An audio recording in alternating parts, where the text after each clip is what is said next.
I inherited everything from my ex-husband's father. Now my ex and his mistress are threatening to sue me. My name is Sonia. I am 28 years old, and I am the mother of a 6-year-old boy named Marco. For years, I believed I had built a stable life. It wasn't perfect, but it was honest, or at least I thought it was.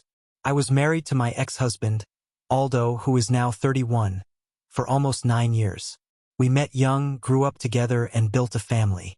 Marco was planned, loved, and cherished from the moment I knew I was pregnant. I truly believed we would have more children, grow old together, and face life as a team. That illusion shattered when I was 3 months pregnant with our second child. One night, completely by accident, I saw messages on Aldo's phone. At first, I thought I was mistaken, but the more I read, the clearer it became. He wasn't just flirting. He was having a full affair with his coworker, Diana, who was 27 at the time. When I confronted him, crying and shaking, he didn't deny it. Instead, he dropped a bomb that destroyed me. Diana was pregnant, with his child. I remember feeling dizzy. The room spun. My ears rang. Couldn't breathe. I collapsed onto the couch, clutching my stomach, terrified not just for myself but for the baby growing inside me. The weeks that followed were hell. We argued constantly. I begged him to choose our family. He accused me of being dramatic. His father, my father-in-law, came to stay with us to support me during that time. He cooked, cleaned, took care of Marco, and tried to keep peace in the house. But the stress was too much. I lost my baby. When Aldo found out, I expected grief, regret, maybe even remorse. Instead, he packed his bags and left to be with Diana. He blamed me for the miscarriage. I don't think I will ever fully recover from that moment. I cried for days, weeks, even. I barely ate. I barely slept. If it weren't for my father-in-law and my parents, I don't know how I would have survived. The divorce that followed was ugly. Aldo refused to pay child support at first. He tried to disappear from our lives completely. Eventually, the court forced him to pay, but he made one thing very clear.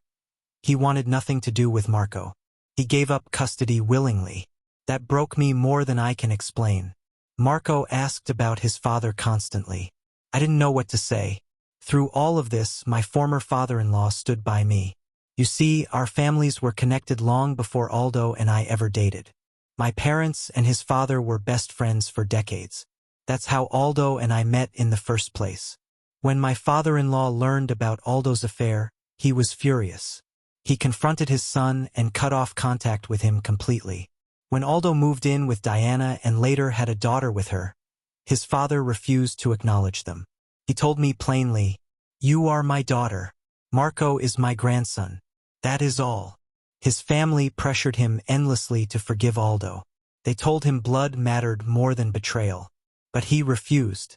As a result, his relatives slowly pushed him out of family gatherings so they could include Aldo and Diana without conflict. He was excluded, isolated, and judged. And yet he never complained. Instead, he moved closer to me. Eventually, his health declined. He lost mobility. He couldn't walk without assistance. That's when I invited him to live with us permanently. We hired a nurse for the mornings. At night, I cared for him myself. I bathed him, fed him, sat beside him during sleepless nights. Marco adored him, calling him Grandpa, with more love than Aldo ever showed his own son. One night, while sitting at the kitchen table, he told me something that changed everything. He had rewritten his will. Originally, Aldo was supposed to inherit everything. But after the affair and abandonment, he changed it. The house and life insurance would go to Marco. A large portion of his savings would go to me to manage for Marco. Aldo would receive only his car and his late mother's art collection. I told him repeatedly that he didn't have to do this, that he could include Diana and her daughter. He refused.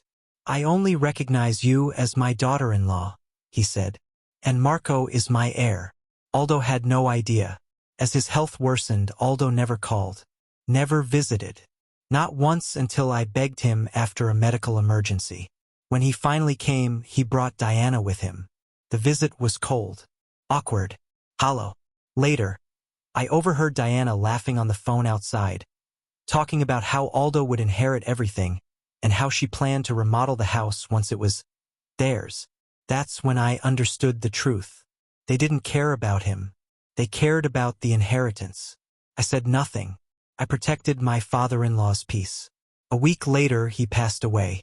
I organized his funeral, paid for everything. Diana didn't attend. When the lawyer confirmed the will, I cried not out of greed, but grief. Then Aldo and Diana showed up at my door. They demanded answers, accused me of manipulation, threatened lawsuits. When Diana realized I had heard her phone conversation, her face went pale. They threatened to take the house. I laughed. The will was airtight. When Diana later threatened my child, I warned them both. One more step, and the police would be involved. Since then, silence. 3 months have passed. Marco and I now live in the house his grandfather loved. I feel his presence everywhere. I lost a marriage. I lost a child. But I gained the truth and protected my son's future. And that is something no lawsuit can ever take away.